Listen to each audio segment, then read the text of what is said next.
देख रहे हैं इन डार्क राजकुमार के साथ। तो चलिए बढ़ते हैं आज की कहानी की ओर। दोस्तों, मेरा नाम अमित है और मैं उत्तर प्रदेश का रहने वाला हूँ।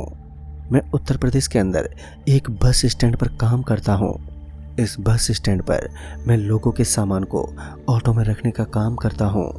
सारे सामान को इधर से उधर रखने का काम मेरा ही रहता था और मैं उन लोगों से ज़्यादा काम करता था जो कि मेरे साथ यानी कि उस स्टेशन पर कर्मचारी थे, क्योंकि घर का खर्चा चलाने का पूरा काम मुझे ही करना पड़ता, जिस वजह से मुझे लगातार रात में भी इस काम को अंजाम देना पड़ता।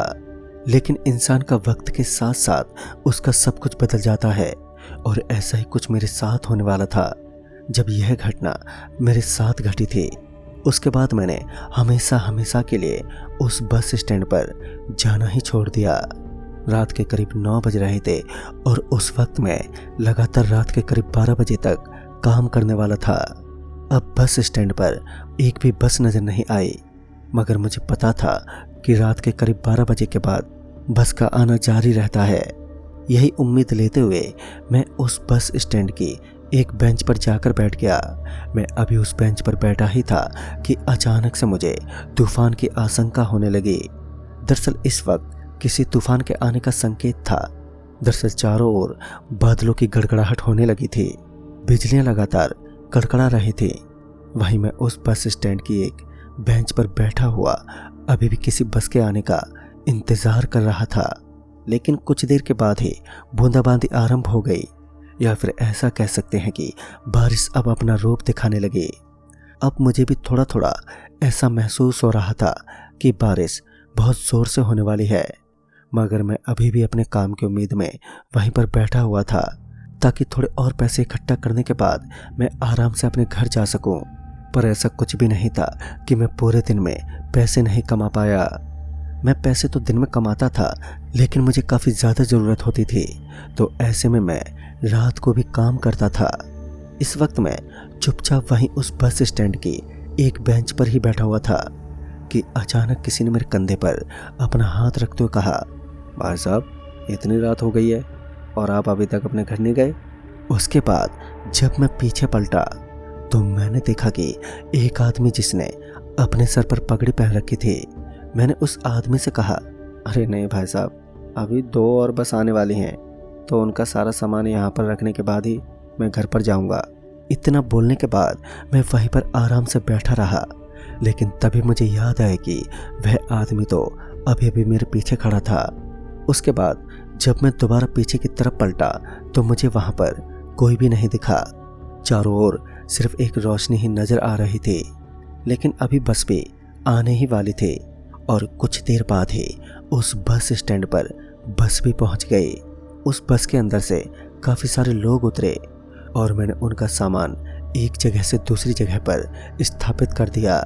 लेकिन जो आखिरी यात्री बचा था वह मुझे कुछ अजीब सा लग रहा था।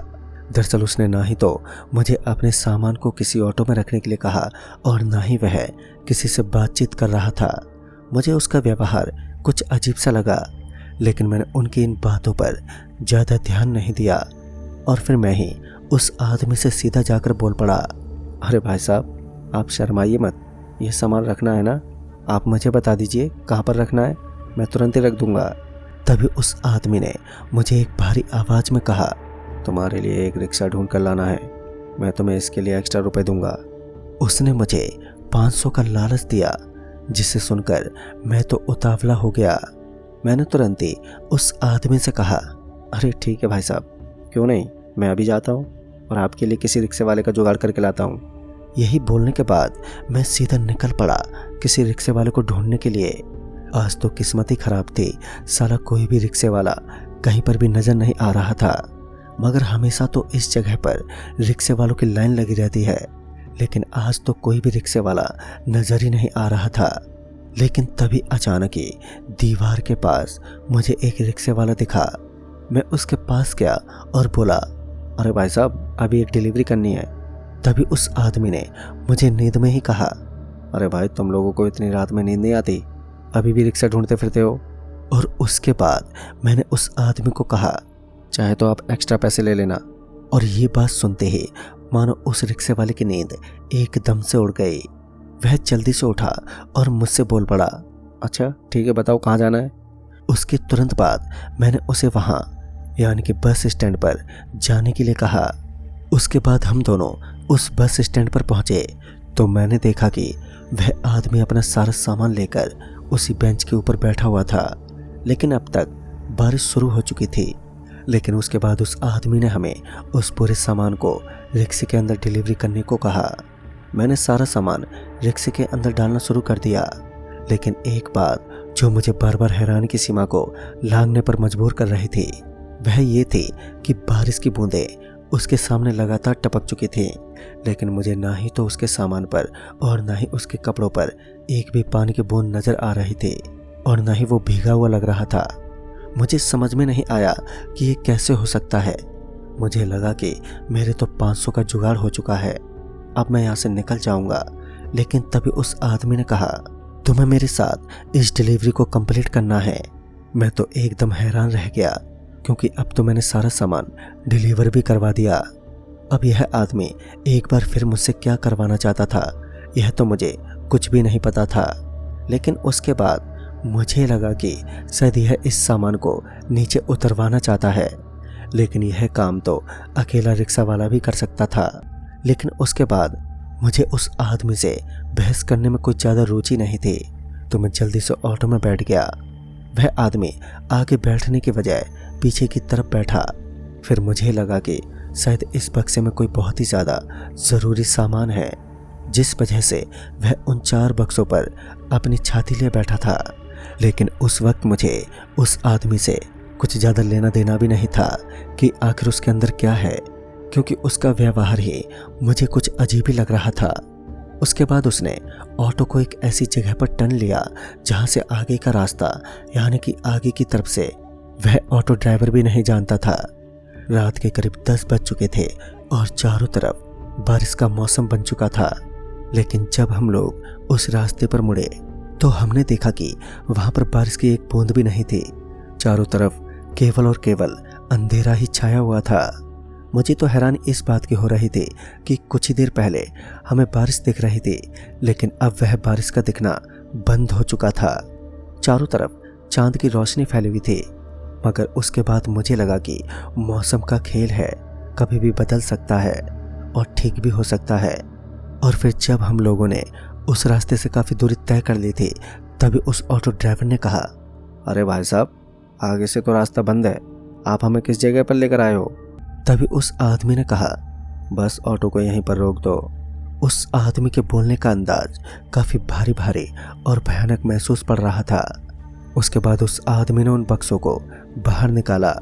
उसके बाद उन्हें घसीटते हुए वह खाली पड़ी जगह पर लेकर जाने लगा। और उसके बाद जब हमारी नज़र वहाँ चारों ओर पड़ी तो हमारी आंखें फटी की फटी रह गईं, क्योंकि इस बार मैंने देखा कि वहाँ चारों तरफ एक कब्रिस्तान बना हुआ था। यह देखकर मेरे शरीर के अंदर मानो एक बिजली सी दौड़ गई थी। उसके बाद जब मैंने उन बॉक्स के अंदर देखा तो मानो मैंने अपनी ज़िंदगी के आगे की जीवन जीने की उम्मीद को लगभग ख़त्म समझ लिया था, क्योंकि इस बार मैंने देखा कि उन बॉक्स के अंदर बच्चों की लाशें पड़ी हुई थी।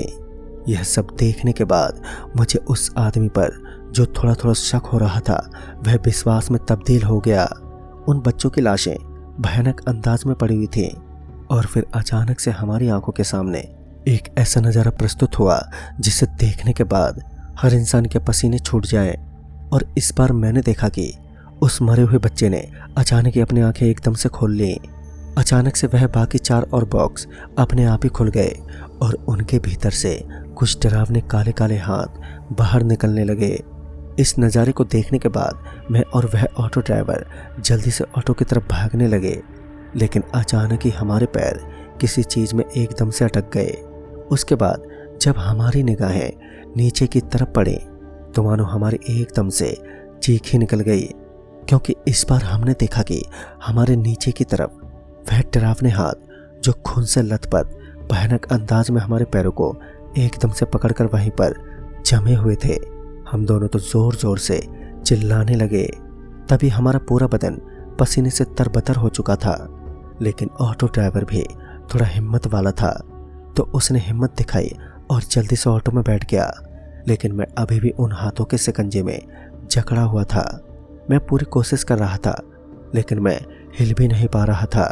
तभी उस ऑटो ड्राइवर ने मेरी तरफ एक माला फेंकी और वह मेरे हाथ आते ही मैंने भगवान का नाम लिया और जोर से भागता हुआ मैं ऑटो में बैठ गया। इस बार मैं सफल भी हुआ, लेकिन उसके बाद मैंने जोर जोर से हनुमान चालीसा का पाठ करना शुरू कर दिया था और ऑटो भी काफ़ी तेज स्पीड में वहाँ से भागने लगी। मैं किसी तरह वहाँ से निकलने में कामयाब हुआ और जब एक बार पीछे पलट कर देखा तो मैंने पाया कि पीछे की ज़मीन पूरी रोशनी से जगमगा रही थी। वह नज़ारा मेरी समझ से तो बाहर था, लेकिन मैं इतना समझ चुका था कि यह कुछ ऐसे हैवान थे जो कि इंसान को अपने चंगुल में फंसाने के बाद अपनी मनोकामना पूरी करते हैं। लेकिन आज इस घटना को बीते करीबन 8 साल बीत चुके हैं, लेकिन आज भी मैं ये बात नहीं जान पाया कि आखिर वह आदमी कौन था और आखिर क्यों वह मुझे उस कब्रिस्तान में लेकर गया। उस आदमी की मैंने काफ़ी जांच पड़ताल भी की, मगर कोई भी उसके अस्तित्व को बिल्कुल नहीं जानता था। तो दोस्तों, इस कहानी में बस इतना ही। तब तक के लिए बाय एंड टेक केयर।